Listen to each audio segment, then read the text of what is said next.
Buenos días a todos, bienvenidos de nuevo a un servicio en línea de United Christian Church. Hoy vamos a continuar con nuestra serie de sermones sobre Segunda de Timoteo. Estamos en el capítulo 2, vamos a continuar estudiando ese primer pasaje del capítulo 2 que comenzamos a estudiar la semana pasada, que básicamente nos habla de 4 exhortaciones a la luz de la gran comisión. Pero antes de continuar, vamos a dedicar este tiempo al Señor, vamos a pedirle que nos confronte con su palabra, que nos guíe, que nos transforme, que quite cualquier distracción o cualquier preocupación que pueda estar desviándonos de estar delante de Él y de estar enfocados en lo que Él quiere comunicarnos a través de su palabra. Vamos a orar. Padre, te damos las gracias, Señor, este día porque nuevamente nos permites estar delante de ti. A pesar de que no lo merecemos, a pesar de que, Señor, no podíamos hacer nosotros nada para estar reconciliados contigo, Señor, tú hiciste lo que para nosotros era imposible. Te enviaste a tu Hijo, Señor, a la cruz. Nos diste vida cuando estábamos muertos, nos reconciliaste cuando no podíamos hacerlo y nos das ahora el privilegio, Señor, de ser tus siervos, de servirte, de ser tus mensajeros y de proclamar las buenas nuevas, Señor, para tu gloria, de hacer discípulos para tu gloria, Señor. Te damos el honor y la gloria porque eres grande, eres santo, eres bueno, eres infinito, Señor. Porque nos das este privilegio, Señor, de ser parte de tu plan. Y hoy te pedimos, Señor, que nos guíes a través de este pasaje para entender cuál es la actitud que debemos tener, cuál es la disposición que debemos tener, Señor, y cómo debemos enfrentar, Padre, este reto hermosísimo y precioso que tenemos de hacer discípulos, Señor, que a pesar de ser un reto hermoso y precioso, es un reto tal vez humanamente imposible, para el cual dependemos de tu gracia, de tu misericordia y requerimos, Señor, ser moldeados, ser guiados, ser transformados para poder llevarlo a cabo, Padre. Te damos el honor y ponemos este tiempo delante de ti en nombre hermoso y poderoso de nuestro Señor Jesucristo. Amén. Ok, la semana pasada, como dije antes, comenzamos a estudiar ese pasaje que va de los versículos 1 al 7 del capítulo 2.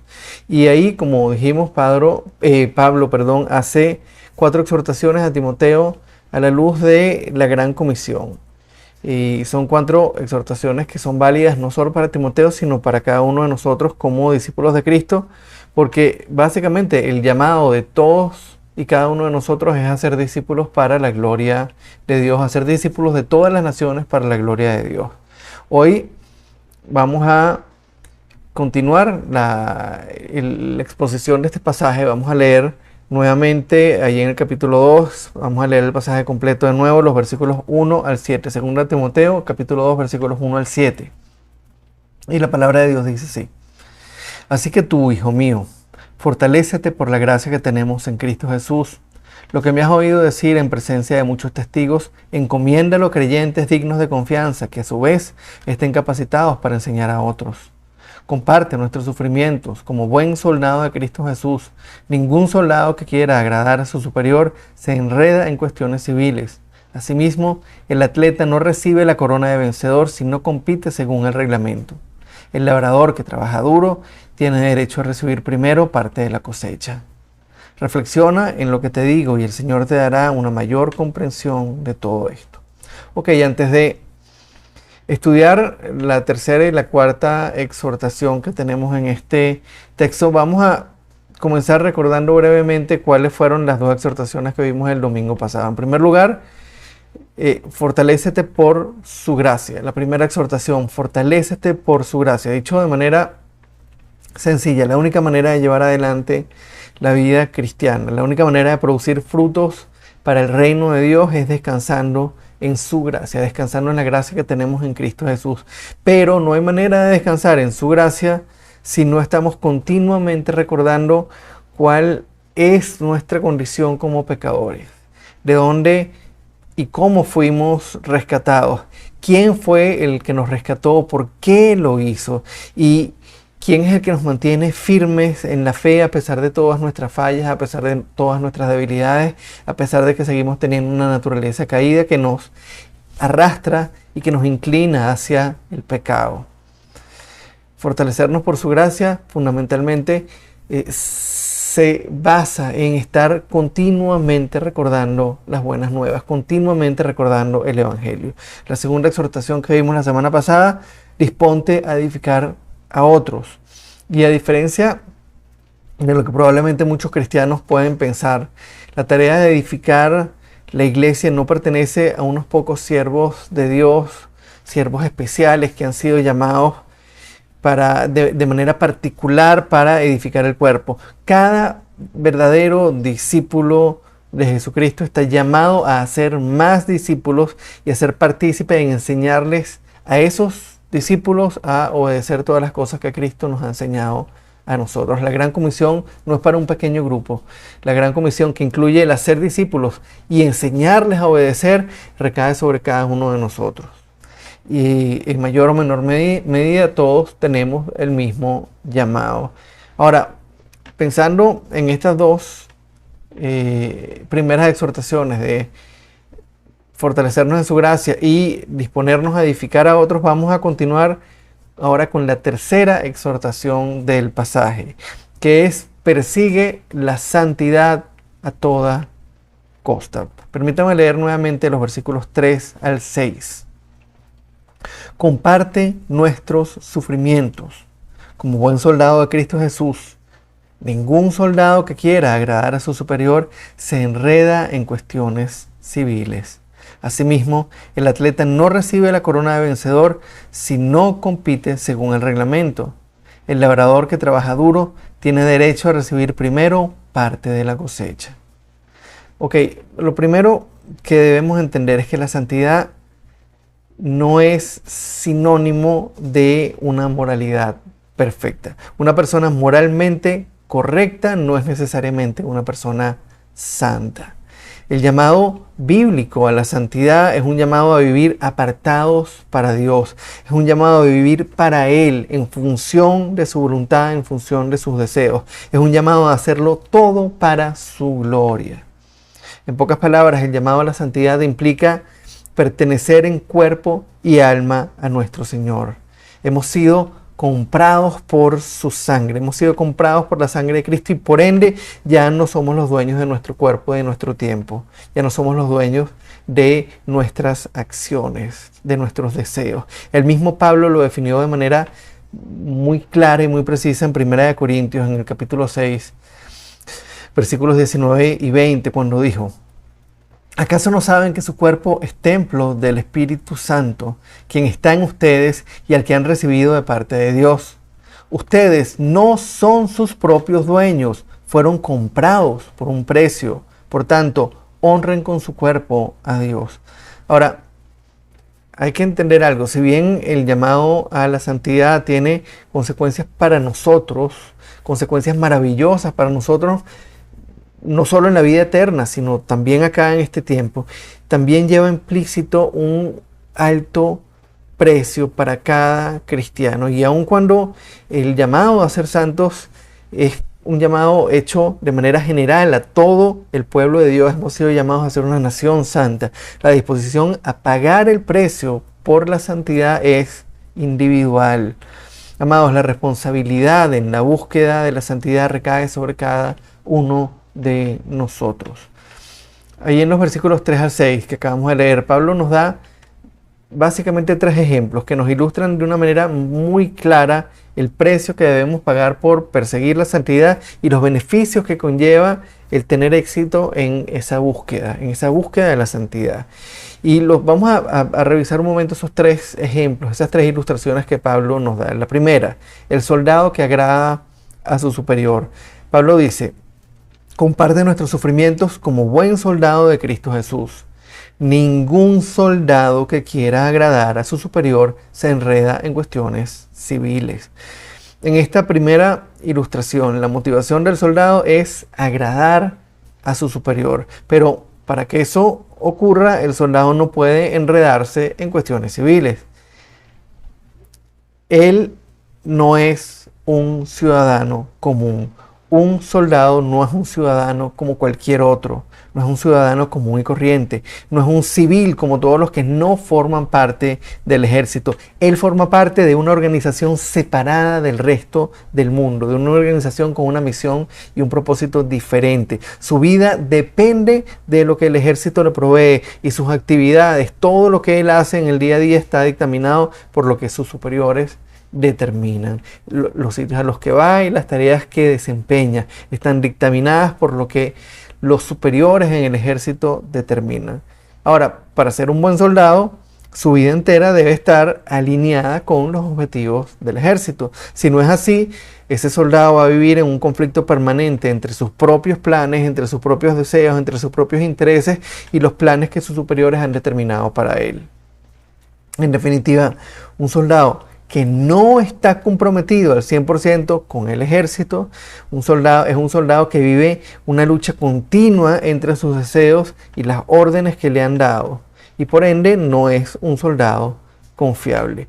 Un soldado que está en esa lucha continua entre lo que él desea y las órdenes que ha recibido, es un soldado que no puede agradar a sus superiores porque ellos no pueden confiar en su lealtad.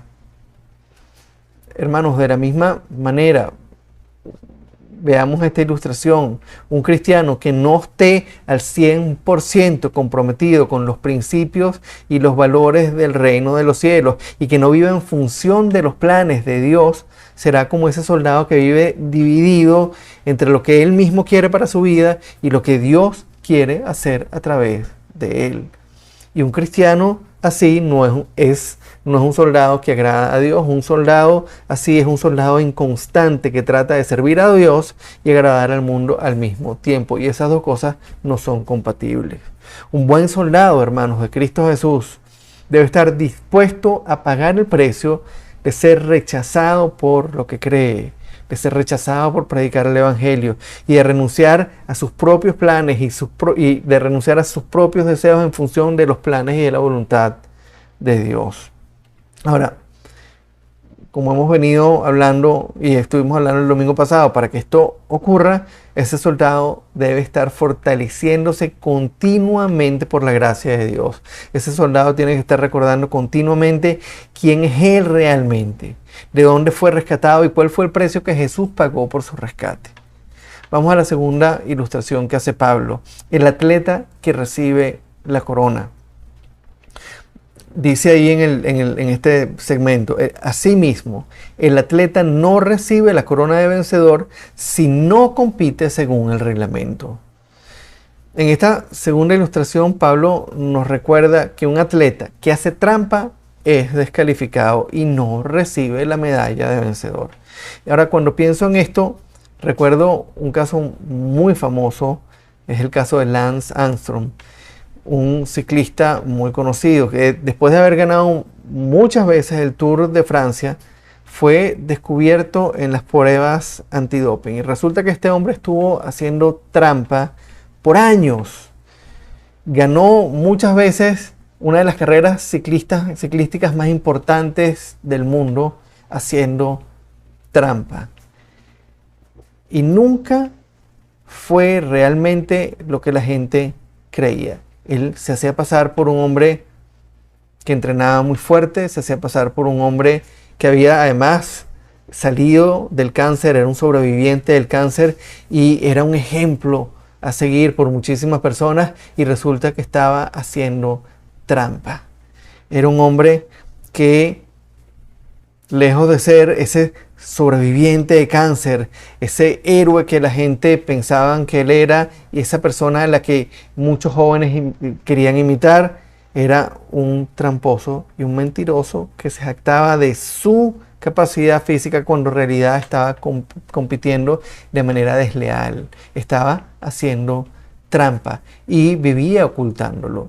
Le preguntaban, le hacían pruebas antidoping y buscaba la manera de evadir los resultados. El hecho es que este hombre pasó años y años y años aparentando ser algo y ganando crédito a punta de una trampa, a punta de una mentira. Por supuesto, cuando lo descubrieron, el nombre de Lance Armstrong fue borrado de los registros del Tour de Francia y todas sus victorias fueron anuladas. Pensémoslo de esta manera: un verdadero discípulo de Jesús que vive fortalecido por la gracia de Dios debe vivir de forma coherente con lo que predica y enseña a otros. La vida de un discípulo de Cristo, de alguien que depende verdaderamente de la gracia de Dios y está siendo transformado en el poder del Espíritu Santo, no puede ser incoherente entre lo que él dice ser y lo que hace. Él sabe que depende de Dios para perseverar y ser útil al reino. Sabe que sigue teniendo una naturaleza caída que lo arrastra y que lo impulsa hacia el pecado y que no puede vencer la tentación sin la ayuda del Espíritu Santo. Él sabe que hasta el último día de su vida estará en peligro de caer, sobre todo cuando cree estar firme, y sabe que cuando caiga, Jesús y sus hermanos en la fe van a estar allí para ayudarlo a levantarse. Amados, tenemos que recordar lo importante que es que nuestro testimonio y que la manera en la que nosotros vivimos, no solamente en público, sino en privado, sea coherente con lo que predicamos y enseñamos. No pensemos, amados, que podemos vivir haciendo trampa en secreto, como lo hizo Lance Armstrong, y salir bien librados al final. El atleta no recibe la corona de vencedor si no compite según el reglamento. Cuando no hay coherencia entre las dos cosas, algo está pasando y tenemos que revisar. La tercera ilustración que utiliza Pablo, el labrador que recibe parte de la cosecha. El texto dice: el labrador que trabaja duro tiene derecho a recibir primero parte de la cosecha. Con esta tercera ilustración, Pablo nos deja muy claro que antes de recibir nuestra parte de la herencia debemos trabajar muy duro. El labrador trabaja la tierra cuando aún ésta no ha producido frutos. Es un proceso largo. A veces viene la sequía, aparece alguna plaga y la cosecha se daña. A veces el labrador debe esperar varios años para ver el resultado de su trabajo. Pero al final, después de haber trabajado duro, tendrá derecho a recibir primero parte de la cosecha. De igual manera, amados, la vida cristiana conlleva trabajo duro. Compartir el Evangelio, ser instrumentos de edificación para otros hermanos, requiere invertir tiempo en los demás, tiempo escuchándolos, tiempo sirviéndoles, tiempo enseñándoles. Esto requiere que dediquemos tiempo a orar y estudiar la palabra de Dios, que renunciemos a muchas cosas por el bien de otros y que tengamos mucha paciencia, porque los frutos no van a ser visibles sino con el paso de los años. Hermanos, no pensemos nunca que la vida cristiana consiste solamente en sentarse los domingos en un banco de la iglesia a escuchar un sermón, a recibir consuelo y a disfrutar de la compañía de otros hermanos. Así como el labrador trabaja duro la tierra antes de recibir parte de la cosecha, nosotros como cristianos estamos llamados a trabajar duro por el crecimiento del reino y la edificación de nuestros hermanos. Luego seremos participantes de la cosecha. Vamos a pasar a la cuarta reflexión, que es: reflexiona en el significado del llamado. El versículo 7, Pablo dice: reflexiona en lo que te digo y el Señor te dará una mayor comprensión de todo esto. Hermanos, responder al llamado y cumplir con la gran comisión que Jesús nos encomendó implica un cambio absoluto en nuestras prioridades y en nuestra manera de vivir. Implica un cambio absoluto en nuestra manera de ver la realidad. Implica un cambio absoluto, debe abarcar todos los aspectos, un cambio que debe abarcar todos los aspectos de nuestra vida. Y la única manera en que podemos comprender la profundidad y las implicaciones de hacer discípulos y enseñarles a obedecer lo que Jesús nos ha mandado es reflexionar continuamente sobre el significado de nuestro llamado. ¿Qué significa ese llamado? ¿Cuáles son las implicaciones de ese llamado? Debemos, amados, hacernos las preguntas correctas. Debemos buscar las respuestas en la palabra de Dios y debemos meditar en las implicaciones que esas respuestas tienen en nuestra vida. No es cuestión de leer y dejar pasar. Es cuestión de meditar en ellas, reflexionar sobre ellas. ¿Qué significa fortalecernos por la gracia que tenemos en Cristo Jesús? ¿Cómo nos fortalecemos en esa gracia? ¿Por qué no basta solo con recibir lo que el pastor o los líderes de la iglesia tienen para darnos? ¿Por qué no solo basta con ir y escuchar los domingos? O con ir a un estudio bíblico, o compartir con otros hermanos. ¿Por qué debemos estar dispuestos a edificar a otros? ¿Y qué debemos hacer para lograrlo? ¿Qué significa la santidad? ¿Por qué es crucial que busquemos la santidad a toda costa para poder cumplir con nuestro propósito como cristianos? ¿Qué implicaciones prácticas tiene la búsqueda de la santidad en nuestra vida? Son preguntas cruciales que nosotros debemos hacernos si queremos entender nuestro llamado y queremos tener una mayor comprensión de nuestro llamado, poder aplicar la palabra a nuestra vida y ser transformados.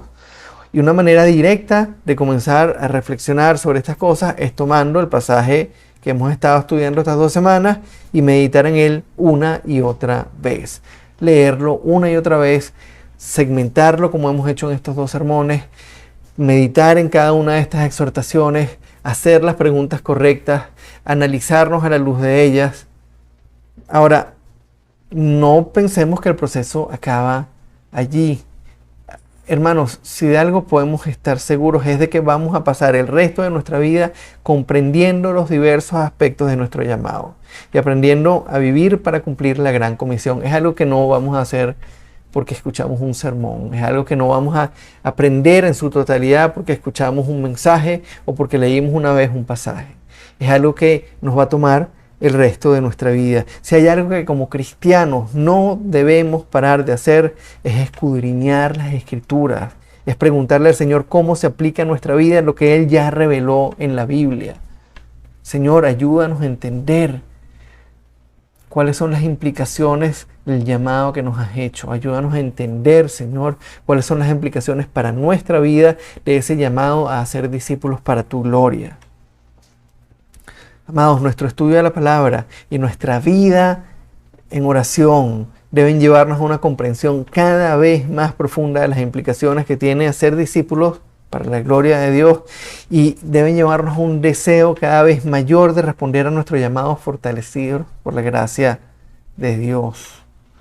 No pensemos nunca que ya lo hemos entendido todo. No pensemos nunca que ya tenemos la sartén agarrada por el mango y que lo que teníamos que entender ya lo entendimos. No paremos nunca de pedir al Señor que nos haga herramientas útiles en sus manos, que nos vaya ayudando a comprender día a día cuáles son las implicaciones del llamado que Él nos ha hecho y cómo llevamos ese llamado a la práctica. Amados, como hemos visto hoy, como cristianos tenemos un llamado, hemos sido llamados por nuestro Señor a perseguir la santidad a toda costa, fortaleciéndonos día a día en la gracia de Dios. Hemos sido llamados a ser discípulos y para ser discípulos tenemos que vivir en santidad. Tenemos que perseguir la santidad a toda costa, fortalecidos por la gloria de Dios. Y perseguir la santidad implica estar 100% comprometidos con los principios y los valores del reino, procurando vivir en función de los planes y la voluntad de Dios y no en función de nuestros propios planes, menguando nosotros para que Él crezca, renunciando a nuestros deseos para abrazar los deseos de nuestro Señor. Perseguir la santidad implica una renuncia. Nuestras acciones en público y en privado deben ser coherentes con lo que predicamos, con lo que enseñamos a otros, sabiendo que tenemos una naturaleza pecaminosa y que si confiamos en nuestra propia fuerza, en nuestra propia capacidad, nunca vamos a evitar caer, nunca podremos evitar seguir cayendo. Y aun cuando fallemos, debemos descansar en la gracia de Dios, confesar nuestros pecados sabiendo que para Dios no hay nada oculto. Amados, recordemos que nuestro llamado a la santidad va mucho más allá de ir a la iglesia los domingos y tratar de vivir una vida moralmente correcta. Ese llamado a la santidad, ese llamado a vivir separados para Dios, además de cultivar nuestra relación con el Señor a través de la oración y el estudio de la palabra, además de llamarnos a vivir una vida moralmente correcta, incluye e implica compartir el Evangelio y ser instrumentos de edificación para nuestros hermanos, invirtiendo tiempo en escucharlos, en servirles, en enseñar a otros a través de los dones que el Espíritu Santo nos ha dado a cada uno de nosotros. Así como el labrador trabaja duro la tierra para luego participar de la cosecha, así nosotros también debemos trabajar duro para luego participar en nuestra herencia en el reino. Hermanos, vamos a tomarnos el tiempo esta semana para meditar en estas cosas.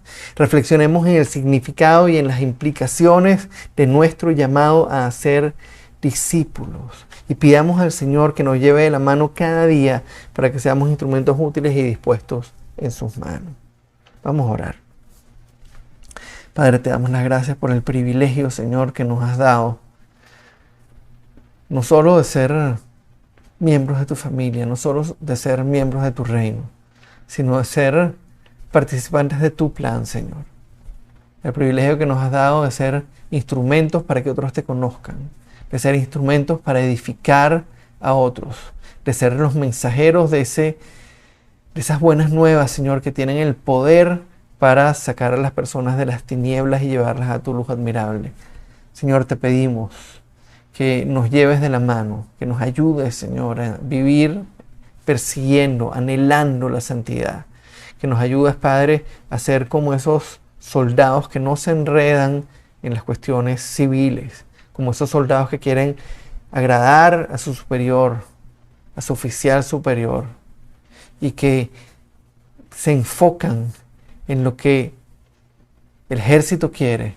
Que seamos nosotros, Señor, esos soldados que nos enfocamos en lo que tú quieres, en lo que tú deseas, en lo que tú has dictaminado, que estemos dispuestos a negar nuestros deseos, poner en segundo plano nuestras necesidades, nuestros planes, para abrazar tus planes y dejar que tú nos utilices donde tú quieras y como tú quieras para que tu reino crezca, para que tu nombre sea exaltado, para que otras personas te conozcan y te alaben. Que seamos, Señor, como esos atletas que compiten según el reglamento, no haciendo trampa, no buscando resultados de la manera incorrecta, sino confiando en que tu Espíritu Santo es el que nos lleva, ayudándonos tú, Padre, a vivir como tú quieres que vivamos y siendo coherentes, Padre, entre lo que predicamos y enseñamos con lo que vivimos, tanto en público como en privado. Y finalmente, Señor, que estemos dispuestos a hacer el trabajo duro que nos toca, de edificarnos nosotros en nuestra relación contigo, de estudiar la palabra, de llevar una vida de oración en la que continuamente estemos cultivando nuestra relación contigo, pero de estar dispuestos, Señor, a llevar a cabo ese trabajo duro de compartir las buenas nuevas, de escuchar, de servir, de enseñar, de ser instrumentos tuyos para que seamos nosotros la imagen visible, Señor, aquí en la tierra, tus manos, tu boca, tus piernas, tu cuerpo, tu voz, proclamando tu evangelio y tu palabra.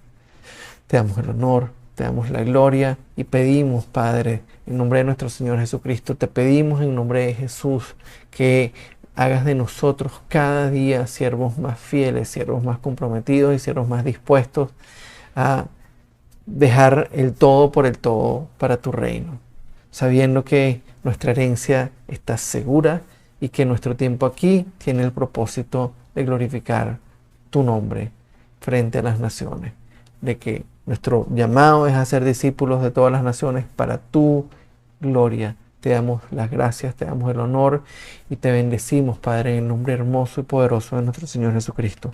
Amén y amén.